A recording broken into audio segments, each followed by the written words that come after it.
What's up, everybody? Welcome into the Next Pats podcast. I'm Phil Perry. We've got another monster episode for you here this week on Next Pats. Lots to get to. I've got a new Patriots-specific 7-round mock draft where the Patriots are wheeling and dealing in the first round. That is live on NBC Sports Boston.com right now. We're going to get into that, give you all of our picks. They're hitting the offense, and they're hitting the offense hard, friends. Understandably so. I also have some best fits at running back I want to get to. A couple of guys that I find to be just tremendously entertaining to watch, if nothing else. Who knows if the Patriots end up drafting a running back, especially early. They have Ramondre Stevenson, they have Antonio Gibson, but two of the most important people in the organization have recently suggested that they might. So it's on us to get into it and to get into some of the fits there. And then we have a great conversation with NFL Network's analytics expert, Cynthia Frelund, friend of the podcast, many times over now, always bringing interesting and unique insight into this game that we all follow so closely, and it extends into the draft as well. Cynthia is always digging into her model, and she has all kinds of data that leads her to figuring out best fits in the draft for all 32 teams. So she has a mock draft out, which we're going to ask her about. We're going to ask her about the chances of Travis Hunter getting to the Patriots. We're going to ask her about Travis Hunter as a receiver and what the model tells her there. She also just has great insight and great access to great football minds outside of her own, given where she works, given a trip she was just on with a New England Patriot, a prominent New England Patriot, trip to Kenya supporting a fantastic cause. So you're going to hear about that as well. Great chat with Cynthia as always. But let's start with the 7-round Patriots-specific mock draft. I told you they'd be wheeling and dealing. I told you they would. Now, will they in reality? I'm not so sure. I'm not so sure they're even going to be able to wheel and deal, even if they might like to. But in this mock draft, the Patriots are actually going to trade out of the 4th overall pick because picks 1, 2, and 3 go Cam Ward, Abdul Carter, Travis Hunter. Your two blue-chip non-quarterbacks are off the board. Shedeur Sanders still on the board. The question is, will anybody be willing to trade up? In this scenario, I have Saints' new head coach, Kellen Moore, pushing his team to make that move, start the transition away from Derek Carr. We all know that relationship is not one that seems like it's going to last. Maybe for 2025, but beyond that, hard to fathom. And so you need to start planning at that position. You're not going to be in this position forever. If you're Kellen Moore, yeah, there might be some security in the fact that you just got the gig, but we just saw it here in New England. Not impossible to, as a year one rookie head coach, be relieved of your duties if things aren't going the right way. So how can you change course? How can you start to show a level of improvement that ownership will want to see from whoever they have in that position? Kellen Moore right now, you draft a quarterback. And so again, will they actually do this? Who knows? But in this scenario, they trade up from 9 to 4 overall with the Patriots. The Patriots get their 2nd-round pick, the Saints' 2nd-round pick, in return. So they move back 5 spots, and they pick up number 40 overall. Interesting in this particular mock draft, the 2 linemen that maybe the Patriots would have been considering at 4 go off at picks 7 and 8. Armand Membu goes to the Jets. They really need a right tackle. They have Olu Fashanu, who they drafted last year to play left tackle. Armand Membu, perfect. Don't need to make that right tackle to left tackle transition. You don't have to try to envision in your mind's eye how that's going to go. Put him at right tackle, feel good about it for the next 5 years. And then at pick number 8, the Panthers ended up taking Will Campbell. And just as an aside, we're using the Pro Football Focus mock draft simulator as we're going through these scenarios. So Will Campbell goes to Carolina at 8. What do the Patriots do at 9? Ashton Genty was off the board at this point. Mason Graham, the defensive tackle from Michigan, who reportedly, according to ESPN's Jeremy Fowler, will be making a 30 visit to New England. He's off the board. So where do the Patriots go next? There is still a handful of what I would call red chip types. But for the Patriots who need offensive weaponry in the worst way, I have them taking an offensive weapon. And it's another tight end. Just going to build the entire plane out of tight ends, apparently. Adam to Austin Hooper, Adam to Hunter Henry. Tyler Warren goes to the Patriots at number 9 overall. This would fall under the category of, in terms of draft approach, best player available. Too good to pass up. Somebody who has the potential to be one of the best at his position as a pro in the very near future. In my opinion, 6'6", 260 pounds, a tremendous athlete, played quarterback in high school, a big-time high school basketball player, which you can see when he goes up and high points the football. He is a contested catch weapon. He is a yards after catch fiend. He runs through arm tackles with ease. He had over 1,200 yards receiving. He had over 200 yards rushing because Penn State used him everywhere. He just carried the Nittany Lions offense. Wildcat quarterback, in the slot, in line. He is your classic do-it-all type. Now, is he a Rob Gronkowski-level blocker? No, not yet. But I think given his want to and his tenacity and the football gusto that he brings to the field on a week-to-week basis, I think you could teach him to do that. I know you could teach him to do that just because of the frame and the willingness to do it alone. And so for Josh McDaniels, yeah, now 3 of your best offensive players are tight ends. No rules against playing all 3.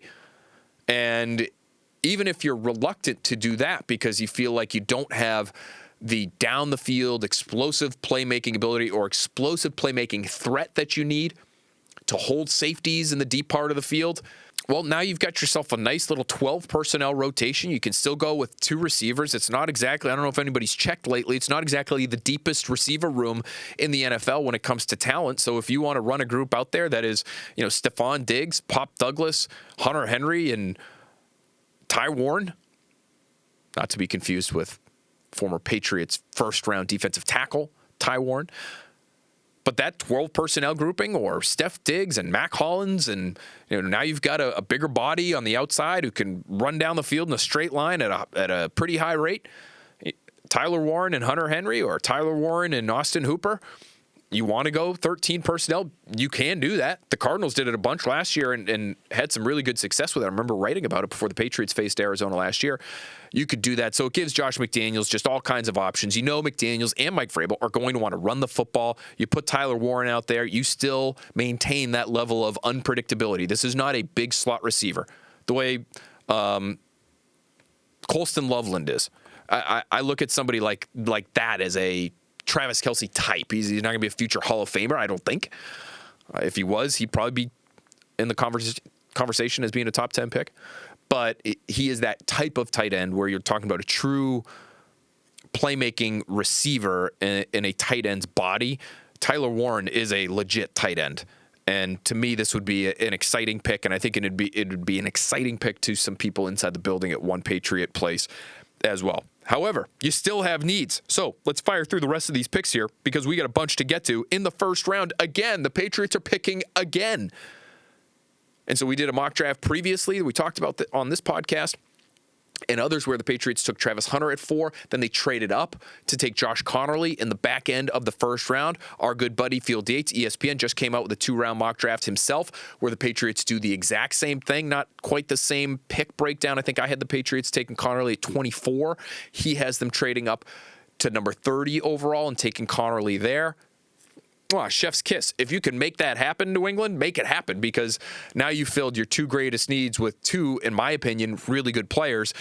In this scenario, after taking Tyler Warren and adding that second pick, that second round pick, I have the Patriots packaging those 2 second-rounders together, balling them up, and throwing them to Cincinnati and getting all the way back up to number 17 overall. They actually get a 4th-round pick in return from Cincy as well, but they get to 17 by taking their 2 second-round picks, and they take offensive tackle out of Ohio State, Josh Simmons. Now, huge question mark with Josh Simmons is how is the health of his knee? He tore his patellar tendon, serious knee injury, stopped his season in October of last year, I believe it was, only played in a handful of games, but in those handful of games at left tackle, he looked like the real deal. Rare movement skills, rare athleticism for somebody with his size at 6'5", 317 pounds. Is he a fit for Mike Vrabel's locker room? That's going to be something that he has to decide on. Just spent some time with Josh Simmons. Vrabel did, at the Ohio State Pro Day. Vrabel has a ton of Ohio State connections. There are now, along with Vrabel, there's a lot of Ohio State people in the building now. And so, they'd be able to get the intel they need as to his football character and what kind of player he's going to be for them, not only on Sundays, but during the week as well. And so they have to make sure that that's a fit if you're going to invest in him at this level. You're using 2 second-round picks to get back into the first. But if they hit, this is your left tackle for the next decade. He has that kind of talent. So the health is a question. The fit, maybe a little bit of a question. But, boy, the talent is unquestioned. And that, to me, makes him worthy of this kind of move if this is the kind of move they would be considering. So you have your offensive weapon. It's not a receiver, but it is a weapon in Tyler Warren. You have your offensive tackle. What do they do next? You got a long wait because in this scenario, they don't have a second-round pick. They might like to try to trade back into the second round to cut off on that gap that they have from the middle of the first all the way to the top of the third. They weren't able to do it in this scenario. So in the third round, at pick number 69 overall, I think this would be a steal. I'm not sure he's going to be here, but he was on PFF's mock simulator. It's Trey Harris, the receiver out of Ole Miss. 6'2", 205 pounds. Maybe not the straight line burner that in some ways is what the Patriots need, given all of their short to intermediate options that they have. Right now, even Stephon Diggs at this stage of his career, he's just not that down-the-field threat that he once was. I think Trey Harris could really help them as a outside the numbers, along the boundary, take a hitch, make someone miss, and create an explosive play type of player. He is incredibly efficient. That is the first word that comes to mind for me when I think of Trey Harris. Because, friends, he averaged over 5 yards per route run this past season, which is off the charts, quite literally off the charts, because there is no other receiver in college football over the course of the last 10 years, since 2015, the data that I saw goes back that far, who averaged over 5 yards per route run. We're talking about some amazing college prospects. Devontae Smith in his Heisman winning season. You could talk about Marvin Harrison Jr., who was considered, by some sort of a generational receiver prospect. Doesn't look like he is. Looks like he's fine. Not generational. But he wasn't at that level in terms of his efficiency. And is some of that the Ole Miss offense and their scheme? Sure. But you have to give Trey Harris credit as well, because this guy, speaking of former high school quarterbacks, he actually was Malik Neighbors' high school quarterback, understands how to run routes, understands how to get open, understands how to use his frame, and he is tough. He will run through contact and pick up everything he can, everything that's available to him after the catch. So for somebody where you're looking for that kind of demeanor, right, across positions to be on Mike Vrabel's football team, I think Trey Harris actually fits that mold really, really well. Another number for you, averaged 11 yards per route run against man coverage. So that's a lot of what you're going to see at the next level, especially in critical situations. Third down. Who are your winners, quote unquote? Well, you think Stephon Diggs will be one of those guys. Tyler Warren in this situation should be one of those guys, given his mismatch ability. He's going to be too fast for linebackers, and he's going to be too big for safeties. I would add Trey Harris to that list, given what he's been able to do against man coverage. So you get a big-bodied guy who can play on the outside. That, to me, in the third round, that is a steal at number 69 overall. Second pick in the third round, number 77 overall. This is the Matthew Judon pick.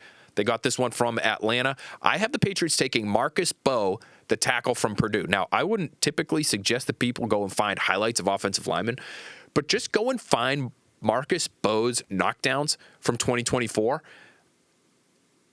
and you might find yourself laughing at times, because what he does to some of these pass rushers as the right tackle for Purdue last season is comical. The handwork is really advanced, and the willingness to just shove the faces of his opponents into the turf with force, a lot of fun to watch. Let's just put it that way. Now, he's not going to be a right tackle at the next level. He projects as a guard, and so if I'm the Patriots, I'd be trying him at left guard or a center. He got some work at the Senior Bowl at the center spot. Might be a little bit more of a projection there. He did play some guard at Purdue. He played right guard a couple years ago and then shifted to right tackle. So I would be open to kicking him back inside and allowing him to, find his way as the Patriots left guard. You want to give Layden Robinson some run in there too. Heck, you want to give Caden Wallace some run in there. Some people think he's better suited to play on the interior. Have at it. But they have to get that spot figured out as well. It's not just the left tackle spot. So we think we have it here in this situation with Josh Simmons at left tackle, left guard, a little more of a question. I'm not saying you have it answered for sure with a third-round pick, but you kind of should. You take a third-rounder to play guard for you, play on the interior, he should be playing and playing early, like starting. That's how you should feel about somebody like that. And I think Bo fits that bill. In Daniel Jeremiah's most recent top 50 list, I believe he had him at player number 50. So this would qualify as a nice value as well at pick number 77 overall. Let's move to the fourth round. Number 107 overall, I have the Patriots taking Jacob Parrish, the corner out of Kansas State, reportedly making a 30 visit to the Patriots. This is their slot corner of the future. 5'9", 191, next level athlete, according to Sumer Sports. This is Thomas Dimitrov's outfit. You've heard us talk about Sumer Sports before here on this podcast, and you've obviously heard from Thomas Dimitrov himself. In terms of Parrish's athleticism, projects very, very closely to Jair Alexander, the all-pro corner for the Packers. So a tremendous, pro-caliber athlete. We know that. Very physical, played on the outside of K-State. Might be able to do it in New England. And you do already have Marcus Jones. I'm not saying that they should be looking to move on from him because I think Marcus Jones is a really good player. But this is value that I think is too good to pass up. It's very similar. Well, listen, we've got a relatively consistent approach here. Best player available. If Jacob Parrish is there in the fourth round, I think this guy in reality might get taken in the second. So if he's there at 107, I don't think you can hesitate. He has that fighter's demeanor at the line of scrimmage that you know the Patriots are going to love. Terrell Williams is talking about having a violent defensive football team. For the most part, that's going to mean linebackers, defensive ends, defensive tackles. I get that, bigger bodies. But if you can be violent at the cornerback spot as well, with now Carlton Davis, Christian Gonzalez, and Jacob Parrish, Marcus Jones, who has missed time with injury, I think it would be fair for them to give themselves somebody that can play that spot in addition to Marcus Jones. And so I really like the pick and the fit for Parrish and what the Patriots want to do, play a lot of man coverage. That's Jacob Parrish. Really good Senior Bowl performance as well, so you know he can do it against high-end competition. I love that pick in the fourth round. I love this pick as well. Now, this is a pick, second, fourth round pick you got from the Bengals in that trade where you went back into the first round by packaging your 2 twos. This is Oluwafemi Oladejo, the outside linebacker from UCLA. He's listed as a linebacker. He played inside linebacker, off-the-ball linebacker for the majority of his career. But, boy, he showed real promise as an edge rusher this past year for UCLA. 6'3", 260, 76 percentile wingspan, long, athletic, had a 36.5-inch vertical. A little unpolished potentially because he's making that same transition that Abdul Carter is making as an inside linebacker to an edge defender. So we've seen this happen before. Room to grow. You get coaching from Mike Vrabel from this defensive staff. I really like what Oladejo, might be able to do for the New England Patriots in Vrabel's defense. We're on to the fifth round now. Let's fire through these later day 3 picks. It's Kalel Mullings out of West Roxbury and Milton Academy. Kalel Mullings, the running back from Michigan. Now, let's include a running back here. We are going to get to some of my favorite running back fits, and Mullings is on there as a quote-unquote big back. But you just had Mike Vrabel at the owners' meetings talking about how finding a good young runner is something that he would be open to. He continues to mention, and he does so in defending Ramondre Stevenson, but he continues to bring up the fact that Ramondre Stevenson had a bunch of fumbles last year. And he says, I know people are going to Vrabel. Yeah. The last couple times we've heard him talk about Stevenson, one was on a Sirius XM interview at the Combine, and one was during the owners' meetings. He always acknowledges they have Ramondre Stevenson, who they like, and I believe him. But he does also, in addition to that, say, and I know people are going to bring up the fumbles, but it's not just on Ramondre Stevenson. We got to keep people off of him. It's our responsibility to help out our ball carriers and make sure it's not the second or the third guy in on the tackle that maybe the running back doesn't see who ends up stripping it out. That's a team stat. The fumble is sort of what Mike Vrabel suggests. And fine, okay. That's how he sees it. But the fact of the matter is, Ramondre Stevenson had basically an off-the-rails kind of season when it came to his efficiency because of those fumbles last year. And so, as one rival evaluator told me earlier this offseason when it came to Stevenson, boy, that guy is a dude, but nobody's worth fumbling like that. So he loves the talent. He loves the demeanor. He loves the running style. And I think the vast majority of the league looks at Stevenson this way. But he just simply can't continue to put the football on the ground at the rate that he did it last year. So, day 3, looking for special teams contributors, looking for somebody who might not have necessarily a massive role this year, but maybe next year. I really like Kalel Mullings, and I think Mike Vrabel might too. He's in the business of having big backs. He has in the past, at least. We know what he had in Derrick Henry, but they also drafted, while Vrabel was there, Hassan Haskins, another Michigan running back, but another big body. Mullings is 6'2", 226. Went to Michigan as a linebacker, transitioned to running back, ends up having a tremendous year last year, 0 fumbles on 185 attempts. And very efficient. And if you go and you want to find, to me, the defining Kalel Mullings clip, it's his late game run against Ohio State in the game, where he essentially wins it for Michigan.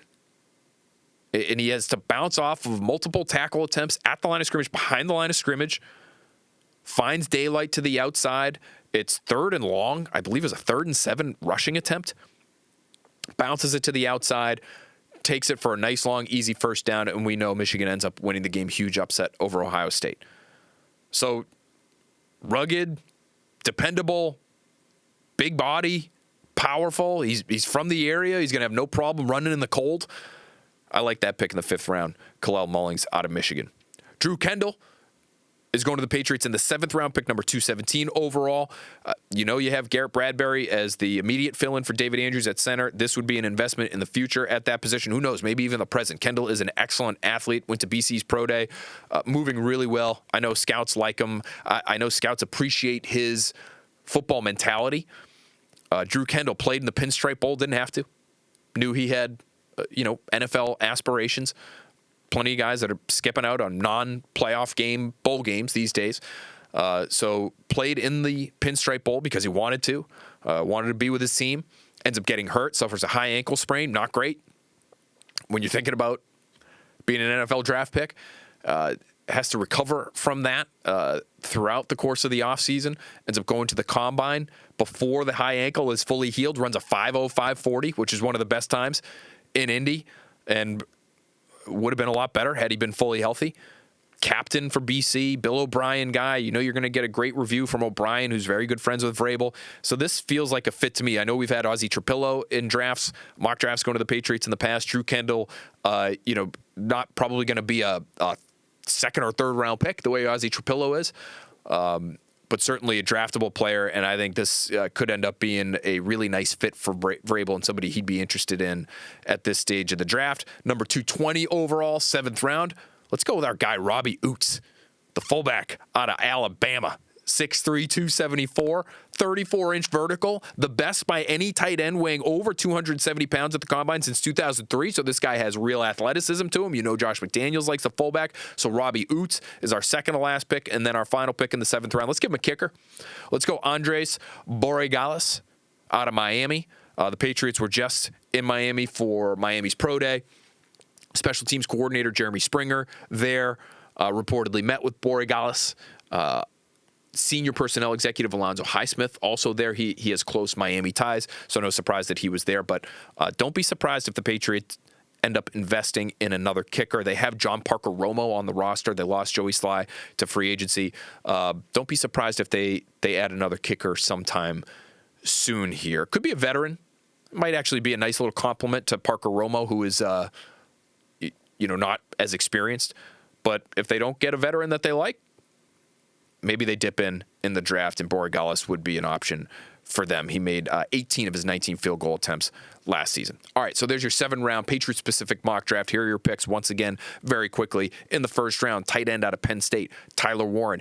In the 1st round, again, after a trade back up, offensive tackle out of Ohio State, Josh Simmons.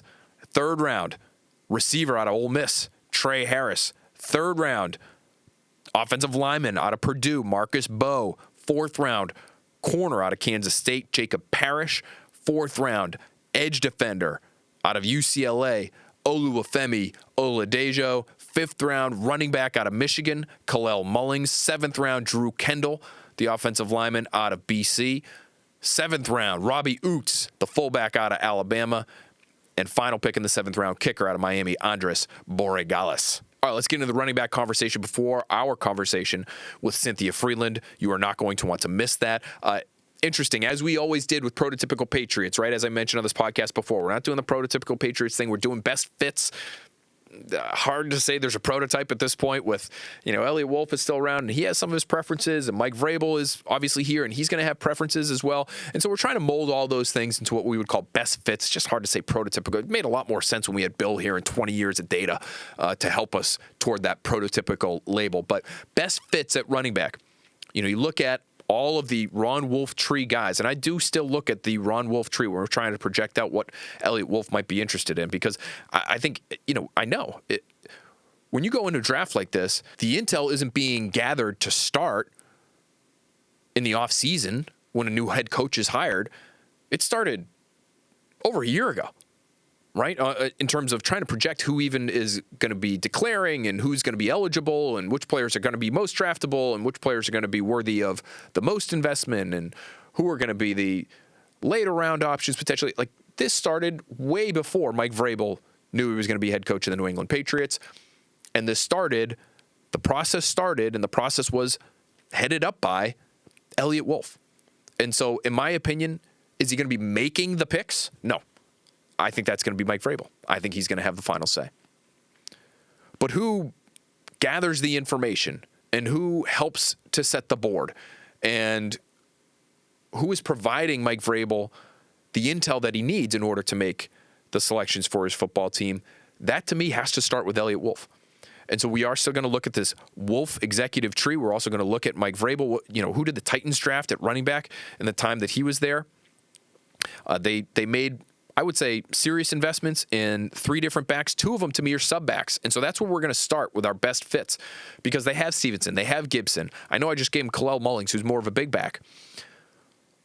But Robert Kraft recently said at the owners' meetings that as a fan, they need line help, they need receiver help, and he would love to see a speed back, is what he called them. Now, to me, that would suggest not a big body. That would suggest somebody that you might be willing to use on 3rd down. A Shane Vereen type, a James White type. Even though James White, his greatest quality was not his speed, his straight line speed. But my guess is that's what Robert Kraft was getting at. A pass catching back, an explosive option. And so we're going to start there with some good fits at that spot. And so, given the drafting of guys like, say Tajay Spears, who was drafted by Tennessee with Mike Vrabel, smaller package, right? 5'10", 201, but great athlete. 39-inch vertical, over a 10-foot broad jump. You think about Aaron Jones, drafted by the Packers. Ted Thompson, one of Elliot Wolf's mentors over the years. Smaller package, a tremendous athlete, just a shade over 200 pounds, but boy, was he explosive. Some tremendous jump numbers as well. So that's what we're looking for here when we're looking for these speed backs, as Robert Kraft called them.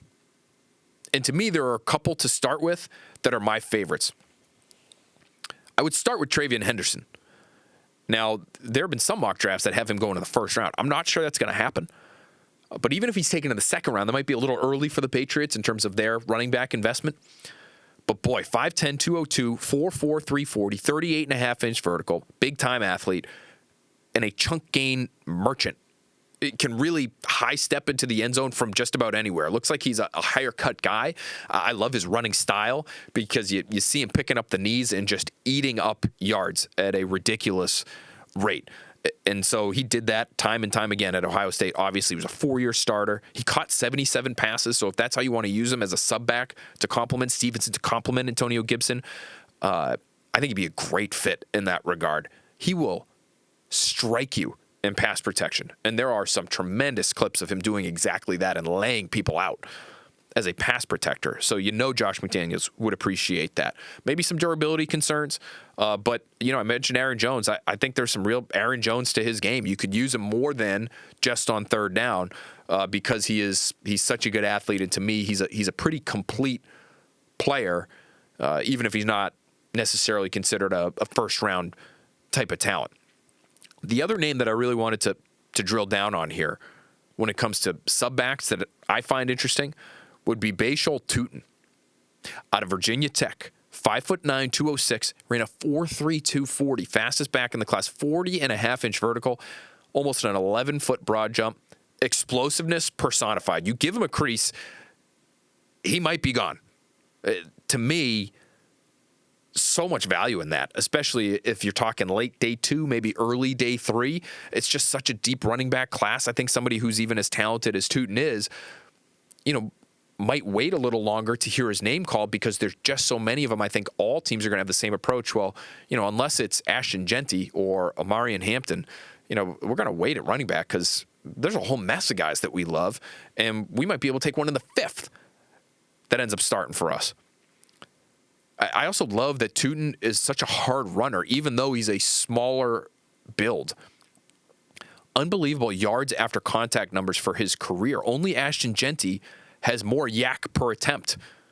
Tutin's over 4 yards after contact per attempt over the entirety of his career. He also returned 2 kicks for touchdowns, which, is the type of thing that Bill Belichick used to always value. I think Mike Vrabel will as well. That versatility, that willingness to play on special teams, I think says a lot about your football character and your toughness. So Bashal Tutin, really like him and had a lot of fun watching him and talking to people about him as we led up to writing this piece on our best fits at running back. In terms of big backs, you heard me talk about Kalel Mullings. Put him to the side for right now. Maybe my favorite in terms of the realistic options for the Patriots at that position would be Damian Martinez out of Miami. 6 feet, 217, ran a 4.51. Not necessarily going to blow you away in terms of the straight line speed, but boy, does he like to hit people. He is a battering ram. Big back. You almost end up feeling pity for the people that are trying to tackle him because of the number of people that he is just violently running over. Almost 1,200 yards last year, 9 touchdowns, 6 yards per carry, forced 57 missed tackles. 57 missed tackles last season for Miami. He's a transfer out of Oklahoma State, or excuse me, not Oklahoma State, Oregon State, the other O State, Oregon State. And I really like him in the open field too. So if he can get through the hole, run through an arm tackle or two, you get him in the open field. Speaking of James White, he has this nice little dead leg move, easy for me to say, dead leg move to be able to juke tacklers at the second and third level. And so Damian Martinez, to me, is a lot of fun to watch and would be, I think, a fan favorite in New England pretty quickly if he ended up finding his way to Foxborough. In terms of some of the other big backs who look like fits, the big names are obvious. When we're talking about big backs, especially for this Wolf tree, the bigger the better, quite frankly. They were always looking for just bigger human beings that could run it in the cold in Green Bay. And I think some of the same will apply to New England, and Wolf will carry over some of those same philosophies in terms of what Packers teams were looking for. Ted Thompson, Ron Wolf, others, just in terms of the size alone. So Omarion Hampton's explosive and, never saw a tackle he wasn't trying to break out of North Carolina. Drake Maye's teammate, he's at the top of the list. Quinshon Judkins out of Ohio State. Caleb Johnson from Iowa, not a great athlete, but 224, 6'1", got that big body that I think the Patriots would appreciate. Cam Skattebo from Arizona State, 5'9", but 219, and every run is a car wreck for Cam Skattebo. You can't help but watch him and not love his playing style and the aggressiveness and the aggressive approach that he brings to every single one of his carries. Kalel Mullings, we already mentioned. So those are some of the big backs to me that, could make a real impact for the Patriots. And soon, the sub backs, already mentioned Henderson, already mentioned Tutin. Jaden Blue out of Texas, another burner at the position, 4'3", 740. Little smaller, 196, maybe too small for the Patriots, quite frankly, but somebody worth mentioning just because of that explosive playmaking ability and somebody you could use out of the backfield as a receiver. R.J. Harvey, the UCF running back, 5'8", 205, another 4'4", runner, former quarterback himself. So in terms of pass protection, you would think in terms of just understanding, he's 5'8", 205. He's going to get trucked. Right, this is going to be a die slowly kind of situation, which it is for most running backs. Let's be honest, when he's in pass protection. But if he knows where to go, that's half the battle. And so he's an interesting option for them. DJ Giddens out of K-State, another one there, 6 feet, 212, 4'4", 39.5-inch vertical. Needs some work in pass protection, but otherwise just a very solid all-around back, the kind of guy you could see them using on third down. All right, you've got some of our best fits at running back for the Patriots in this year's draft class. It's a loaded class. It's a long list, but a lot of fun watching these guys putting this list together as we try to do just about every year. Used to call it Prototypical Patriots. Now we're calling it Best Fits. Hopefully you're enjoying that on NBCSportsBoston.com. Now, without further ado, we have to get to our analytically driven conversation with NFL Network's analytics expert, Cynthia Frelund. Great conversation with her, as always, has great insight into a number of these draft prospects that we've been talking about all offseason. But she's just going to give us a little different window into why these players might work or might not work, especially here in New England. She does a tremendous job thinking about fits for every single team. We had a great chat. Here it is. There she is. There's our friend, Cynthia Frelund, NFL Network analytics expert, friend of the Next Pats podcast. We've been so fortunate to have her on the podcast a number of times. The pride of Boston College, if you didn't already know, and one of the best Boston accents out there. Cynthia, thank you for being with us. I just love the way you said pod there. It was great. It was perfect. The Next Pats podcast, dude. We're going to talk about football, talk Brady kid. Whatever you want. It's really difficult to do the fake Boston accent. Obviously, your experience here. Like, there's some genuinely unbelievable, authentic ones that we get to experience all the time here. But you have the rare ability to do the fake Boston accent and really pull it off. It's very entertaining. I'm not going to force you. I forced you in the past, Cynthia, to do it. I'm not going to force you now. But if you do just want to drop it in, drop an R every once in a while, we would welcome that. Perfect. I love the fact that, I thought when I first got to BC, my middle initial is R. And so people kept being like, Cynthia. And I'm like, oh, no, it's just Cynthia. Like, I thought they were putting my middle. And I'm like, no, it's just Cynthia. Like, we're good. It's Cynthia. And you're like, what?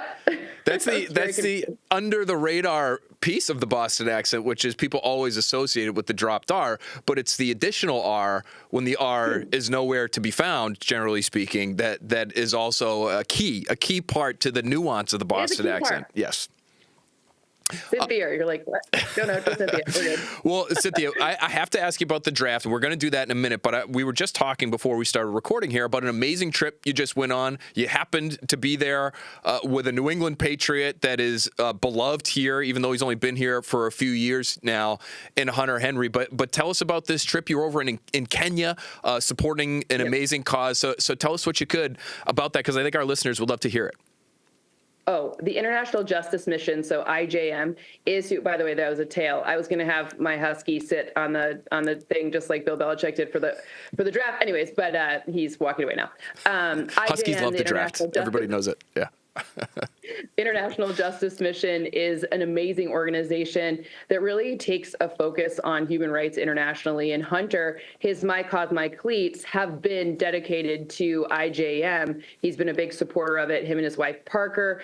And it was incredible to firsthand experience like where that support and how that support's actually manifesting in the real world. We met some children who had been saved from circumstances that are just unthinkable, unimaginable. And to watch some of these people, I mean, at one point, all of the different justice centers from the Nairobi area of IJM, they came together to play a soccer match, and ahead of the soccer match, we threw around some footballs, and it was really fun to watch some of the football players, and Hunter specifically, just teach them how to throw. They all want to do like the soccer throw in, because that's their football. And so Hunter was really helpful in teaching them a little bit about like, how to actually throw a nice spiral and catch some balls. And the joy that we saw in this area where there can be a lot of reasons to not have joy just was eye-opening, mind-blowing. It is a great, beautiful country, but there's some sad stuff there. And it was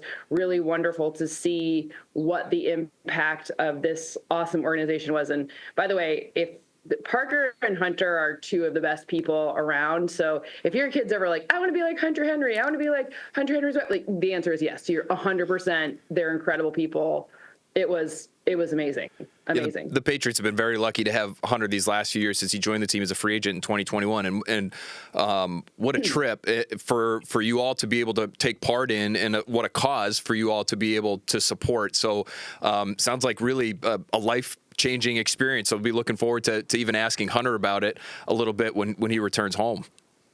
Ask Hunter about when the camel bit me. So yeah, I also got bit by a camel there.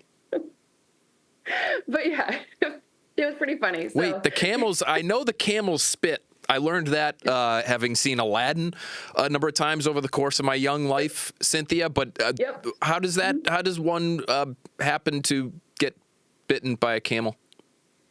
Well, I'm not a big selfie person, or like you can go see on my social media, not my thing. But I was like, I want to take a selfie with this camel. And then the camel just decided that my arm would be a great thing to bite. Now, to be fair, he could have really hurt me and he didn't. So his handler said it was a love bite, but I probably would have said that too if I was the camel's handler. Yeah, no, quite. Yeah, the camel's handler is trying to think about whatever he can say in order to not get sued by Cynthia Frelund. She's gonna get all her beasts. Am I gonna go all the way back to Mombasa to sue him? Hey, you lose an arm to a camel, Cynthia. You never know what the proper recourse is in a situation like that. He needs that arm more than me. That's a tough one. How does that even show up on the injury report? Hunter Henry arm. And then camel, like camel in parentheses, is that all it would say? Glad we don't have to actually see that one through. I do want to transition to the draft here, as fascinated as I still am about the bite, and I hope you're doing well. I don't know if you have to take any shots or anything upon your return home from that. Okay, good. Great to hear. There will be some skin broken in the 2025 NFL season. We can say that safely. And there is a draft coming up. And you do a great job every year when you do your mock draft. And you had your initial version out, I think it was back in February. And so, some things have happened, obviously, when it comes to free agency and the combine and all that. Mm-hmm. And so I'm sure some of your data that you're inputting into your model has been updated. But I did want to ask you about something. I saw you on Path to the Draft this week, and you're talking about the Patriots. And you're talking about how they should at least be taking calls for that number 4 overall pick. And what we've heard really all offseason, Cynthia, is that this just isn't, relative to some other drafts, it's just not loaded with that high-end blue-chip talent. So I want to ask you, just how desperately should they be trying to move out of that 4th pick? And even if the draft isn't as loaded with talent, is there still value to be had if they do something like that and maybe pick up an extra second-round pick? This is a great defensive front class for, let's call it, there's some top-end guys in it as well, but also, it's deep with defensive tackles and defensive ends. So these are positions where I think a certain coach wouldn't be mad to double down on his defense getting better, triple down on his defense getting better. So if there were a trade partner that gave them the type of value that would be worth that 4th pick, and they have great opportunities to be able to say, okay, we want to draft, great, we'll pick who we want to pick. But if not, we can pivot out, and we have great alternatives to this pick, because we're not desperate for a corner. We're not desperate for a quarterback. We're not desperate, being able to be versatile is the best opportunity you can give yourself, especially in a draft where, while I will say, there's some really intriguing prospects. I don't think if somehow Travis Hunter were there, just watching the way Mike Vrabel talks about him, there is no way on God's green earth that man falls past 4. But I don't think they'll go up higher to get him should that be the case. But ultimately, if that one guy that makes coach just absolutely light up inside isn't there, then they have so many options and opportunities because they've gotten so much better through free agency that they don't necessarily need to. It's great to not be desperate, right? And to find, if you look at great teams, and especially great Patriots teams, it's built through like these first round picks, let's call them sexy, right? But these guys that are picked on Friday and early on Saturday, when you can have the majority of your team come from the end of the second to the beginning of the sixth round, and you're really getting a nice strong team that's fit and suited towards what you're trying to execute, your system, your strategy, your philosophy, that's where you really build dynasties. No question. And you mentioned it, those first round picks, you almost have to hit on those, right? It's the other picks. If you don't hit on those ones where you can really find yourself stuck in the mud, that's where the Patriots are. Last two first rounds look great, right? Drake Maye and Christian Gonzalez. But after that, it's really hard to say what they have. And they are where they are. They're one of the worst teams in the league. At least they were last season. We'll see what they look like in 2025. You mentioned Travis Hunter, maybe no more versatile player in the draft. I think it would be depressing, Cynthia, for listeners to our podcast, viewers on YouTube, who we love dearly. I think they would maybe be depressed, though, to read your mock draft and see that in over 1 million simulations, Travis Hunter doesn't even get to the Patriots in over 80% of them. Is that still how you see it, or has anything changed where maybe there is a slightly better chance that, say, a second quarterback ends up going in the top 3 and somebody like Hunter, thankfully for the Patriots, if this were to happen, were to fall to New England? So to me, Jackson Dart becomes the interesting. Some people believe he's going to be a top 10 pick, which that could be an interesting. I mean, should Travis Hunter go? Maybe the Patriots could deal with someone who wants to get Jackson Dart. But part of what, with the Giants making whatever decisions they've made in the quarterback room, it doesn't mean. Even these guys picking quarterbacks up in free agency doesn't mean that they're not going to also double down and draft them. I think it's just what the belief that there's no guy who's like a bona fide, surefire starter, maybe past Cam Ward. I don't know. But Shedeur Sanders likely to go pretty high, I think, even though some people have questions. If Jackson Dart can go up a little higher even, that will switch things out. Like the chances for Travis Hunter keep getting better. It'll also depend on Abdul Carter, as the people are kind of crowning him and anointing him as this like next Micah Parsons. I don't know if I'm there on. I don't know if I'm that high on him, but I think he will go very high. I don't know about number 2 to the Browns, but I don't know. I'm not as high on him as some, but maybe Patriots fans should start selling, being like, Abdul Carter's the best thing since sliced bread because he's going to be so good, because that'd be how you would potentially get a Travis Hunter. Yeah, it's really interesting if Shedeur does end up going high, maybe you get one of either Hunter or Carter. And Carter, I think our friend Albert Breer has reported recently that he's only going to even visit the first 4 teams in the draft because he's pretty confident that he's not going to fall past that. So what are your reservations as she sips her coffee and sort of shrugs her shoulders? What are your reservations about Carter? Because I find that interesting. You don't hear a whole lot of, I'm not so sure he is the next necessarily great, like Hall of Fame level player at that position. So I'm curious your take on Carter. I think he's really great. Let me be clear. And in a different draft class where like our whole world's about like perception and relative value, because this draft is not thought of as strong of a draft as some we've seen in recent years. Like if he were in last year's draft, people would be like, all right, like 15, 18, he'd be a first rounder still, but I don't know if he'd be hailed as this might be the only guy that's worth picking in this whole draft, all pro, blah, blah, blah, blah, blah. I think we've overcorrected for maybe a market that feels a little light this year with stars. I think we've now crowned him before, because when I look at his stuff, he's not Micah Parsons, not close. And I say that, and to be clear, I really like him. I would really like him at 15. That would be great. So when you say, you look at his stuff, I know you have so much data, and some of it's player tracking, some of it, is production related, I'm sure. So what is it specific? Is there something specific about his game where you look at it and say, I would love to see him have whether, better burst off the line or better production against the run? Like, what is it for you that maybe has you a little more tepid than others?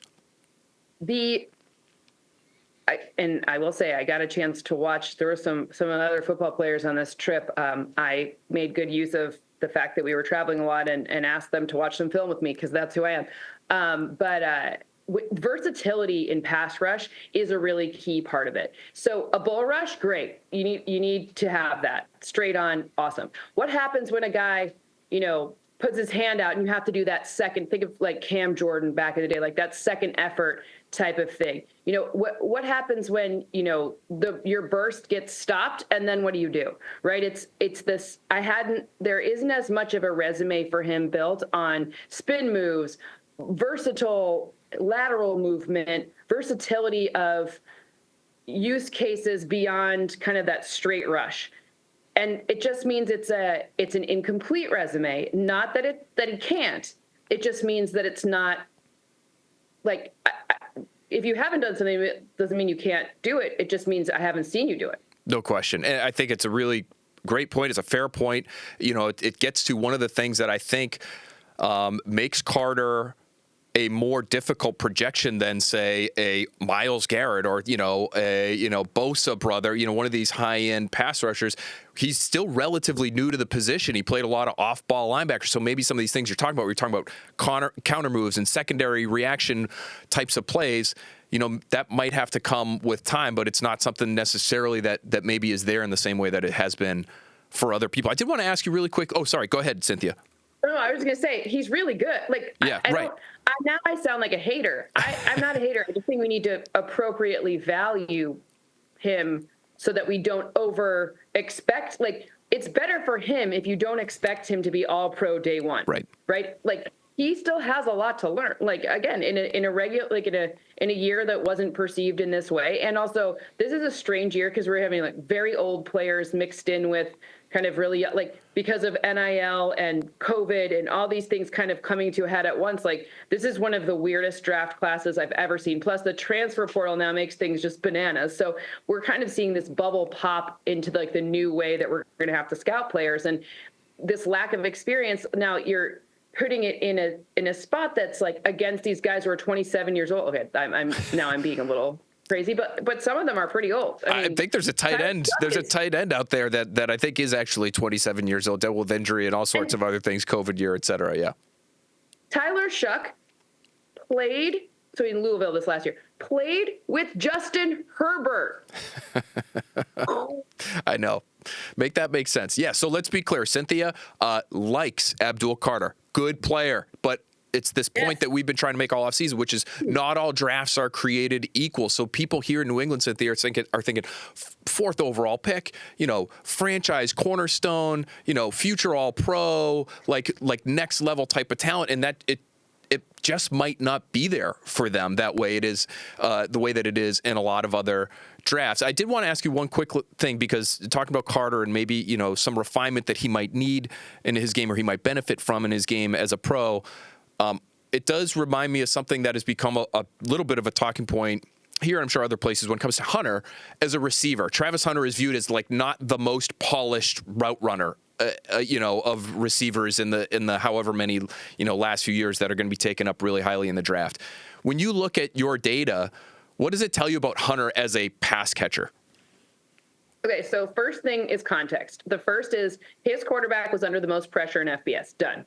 So if I'm under a ton of pressure and I'm throwing off platform, making things happen, I'm not operating from a clean pocket, then the routes become a lot more about chemistry and finding touch with someone than they do about precision, right? Ohio State, those guys all run precise, clean routes, but they also they get a clean pocket a lot more often. That's interesting, right? But when you watch Travis Hunter separate and you watch his instincts, meaning when I watch with wide receivers who are Hall of Famers, and I'm saying, how do I measure an instinct? What does that mean? It's like, well, understanding that I'm supposed to run this crosser and it's supposed to be this deep, but my quarterback's under duress. So now I need to adjust back 3 yards without somebody telling me that, because it's mid-play and you have 2.5 seconds to even adapt to any of that. That's where Travis Hunter's instincts are great. And when I watch his route running with people who know what that's supposed to look like, it's like he's the asterisk is there. It doesn't mean he can't be the most precise route runner, et cetera. It means that his ability to adjust and at the next level, that's very helpful, right? And that's where I think I can substantiate him being this top tier guy. Go watch Shedeur Sanders. Shedeur Sanders had one of, and I say this very nicely because I love Dion, but like his O-line was disgusting, like awful. So it ends up having a net effect of making Travis Hunter look different than he might had the O-line, actually held up like even a little. Right. Yeah. I think sometimes we get too caught up in the versatility, and people are looking at it and say, well, we only want him to play one for position for us. And if his value is so tied to his versatility, then like, should he really be considered one of these high end guys? No, I think what you're telling us and what we're hearing from other people is, he is, even if you had him focus on one spot, he's a high level talent, even at that one spot, and would be totally worthy of a top 5 pick. I guess Dion most recently said that, at the NFL Network, we're very fortunate in having worked with Dion that we all kind of know him still. And, the most recent kind of update, and we'll get more on Friday at their pro day or their, what are they calling it? Like their pro day showcase. I love it. The showcase. Like, I love it. The branding. It's Dion, whatever. So at the showcase, we'll hear even more. But last I've heard, and as of yesterday, was that Travis Hunter desires to play more wide receiver, but to have some packages for him on the defense and some use cases on the defense. And he says, obviously, he would play all of the snaps. But most people say, about like it'd be fair to project him at closer to 80 snaps per game. Which is more than, that's like 20 snaps. It was like 60 for one side, 60 for another. So it'd be fair to say there'd be some use cases for him on both sides. It still would take an unbelievable level of conditioning to be able to do that, which we know he is. It's just like he's such a special football player in a lot of different ways. Speaking to him, he is now. I mean, I'm getting old in this industry. An old lady now, and when you talk to these young guys, like.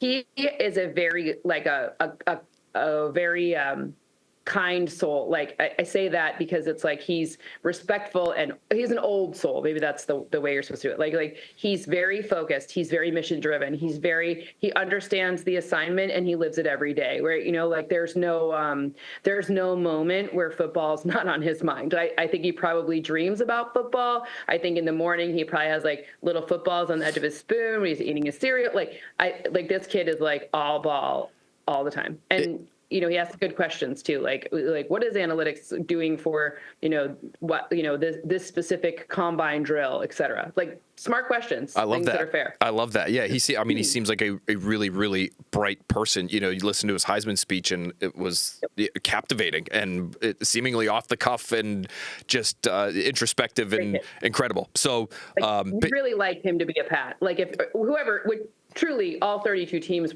would really like him to be on their squad, but he's going to be one. To me, he's the one that I would say he's the all pro from this draft class. Cynthia, we don't want to keep you here forever, but we do have to ask you about offensive linemen because if they don't get a Travis Hunter, if they don't get an Abdul Carter, and say nobody is calling for that 4th overall pick, I'm not sure what they'll do. But we do know they have to at some point try to invest in Drake Maye's offensive line.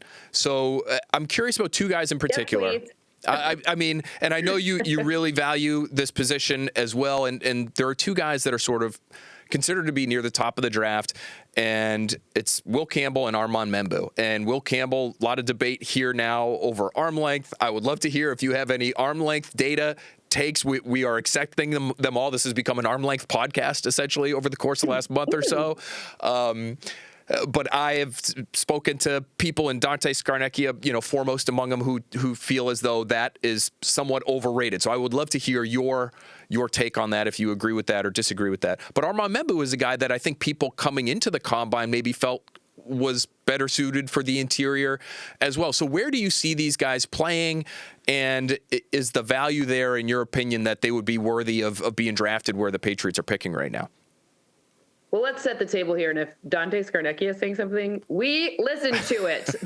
just the. And number two, I'm a +3, just in case you're wondering, which means my wingspan's 3 inches taller than my height, longer than my height. Wow. So you're talking to a really long arm. Maybe I could donate some inches to our friend Will Campbell.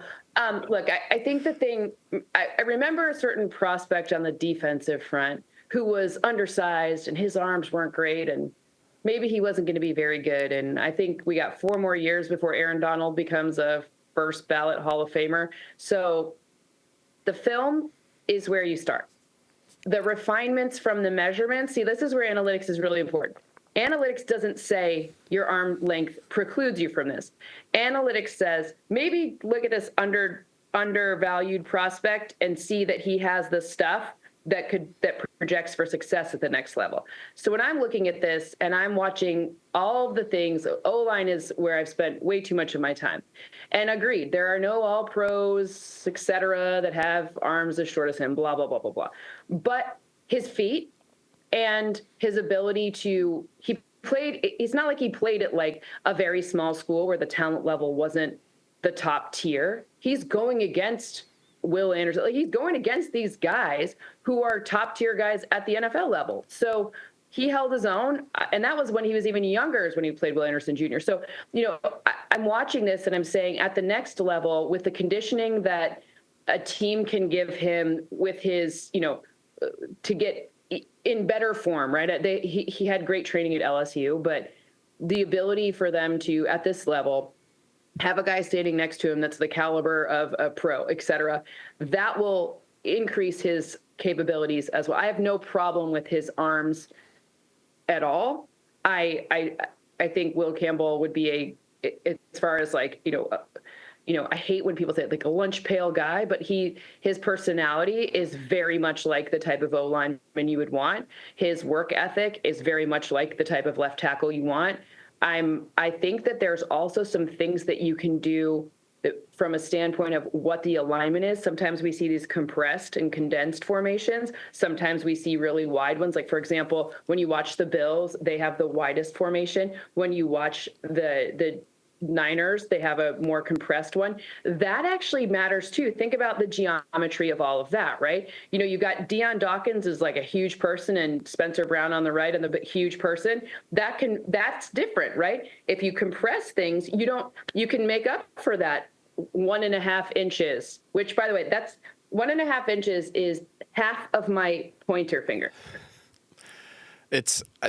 Cynthia, you would laugh at the number of times on television over the course of the last few weeks I've said, does anyone know how long 3/8 of an inch actually is? And I'm doing this with my fingers. We've got a tape measure out. We've done the wingspan conversation. We've done the arm length conversation. It's good to hear that, yes, obviously there's like these historic metrics that people who don't like the idea of drafting him refer to, which you've mentioned, all pro, like at tackle, you just haven't seen it. But how many times, Dante Scarnecchia's point, or one of them was, how many times are you actually like using that last 3/8 of an inch of your reach to block? Who blocks like this? It's always you're using your power from in here and you're generating, and oftentimes you're making contact, like it would be like halfway through a bench press. Right. And so like, your arm from your chest is about 15 inches. It's not 35. So, it's just it depends on what you're looking for. There's also examples of guys that are doing it right with less than 33 inches of arm length, like Bernard Ryman. I know he wasn't like a high end top 5 pick, but he looks like a pretty good left tackle for the Colts right now. And his arms aren't 33 inches. Penei Sewell's, I think, are just a hair over 33. So it feels negligible to me. And if he's a good player and everything from the film to the data suggests he's a good player, like the Patriots can't be turning their noses up at good players these days. I also think the other part that I think people forget is the flexibility part of things. I bring up the pro training regimen because, I do yoga, right? My flexibility with my shoulders is going to be completely different than somebody who does more strength training. And that's where, like, maybe he should have spent more time stretching ahead of the combine so his arms would appear longer in their, it's not like he's out of range by 5 inches. Right. like that also matters too. So the kinetics, the kinesiology of all of it is very important. And so that's why you have to say it only matters if his film was weird or bad, or if sometimes like you saw him reaching for something he just couldn't get there, right? But there's none of that. And with Membu, Cynthia, do you think he projects as a tackle to you? And I don't know if this is something that is projectable. You're in the business of making projections, but I don't know how often you have tried, or there is any data that would suggest how frequently it can happen for a guy to move from right tackle to left tackle, because that is pertinent to what we've been talking about here. He played right tackle in college. He looked like a really good player in college. Can he do it on the left side? I think that would go a long way. If they felt like he could, or if they felt like there was any information that would suggest that he could, that would make him actually a really intriguing possibility for the Patriots, who need somebody on that left side. If I could bring him in the 30 visits, or bringing him whenever they interviewed him, whenever they were able to talk to him, there are some, I'm sure that they can put him through a workout to help understand his tendencies from side to side. I don't see it on film because it's not there. Right. Again, it's a resume thing. We don't know, so it makes the projection more volatile. Switching from left to right is not as easy as it might sound. It's not like when we drive over on, in London or whatever. It's very, there's some tricky nuances to it. So I would have to say there are people in the building that can help answer that a lot better than us outsiders, but I don't see any reason why he couldn't. Right? There's nothing that would suggest that he can't switch over and be very good on the other side. But again, that's something where people who are much more able to firsthand diagnose and much smarter than me with that can really. Again, if they draft him, you got to trust it, because that means they brought him in the building, they put him through the rigor of whatever it is they're looking for, and they're comfortable with it. Cynthia, I think the Patriots are going to be hard pressed to find anybody smarter than you. We appreciate you so much for being on the podcast with us. I almost stopped listening to the rest of your answer. You said, I'm sure there are people much smarter than me. No, stop it right there. BC won't have it. BC would have my head for even suggesting there's somebody out there smarter than you. You're the best. Thank you for spending so much time with us, sharing so much intel on these draft prospects with us. Find Cynthia on X at C Frelund. You should also check out The Numbers Game with Cynthia Frelund on YouTube. Cynthia is the host, does a great job there sharing her unique insights into the NFL, which we all love so much. Cynthia, thanks again for being with us. This was tremendous. Thank you so much for having me.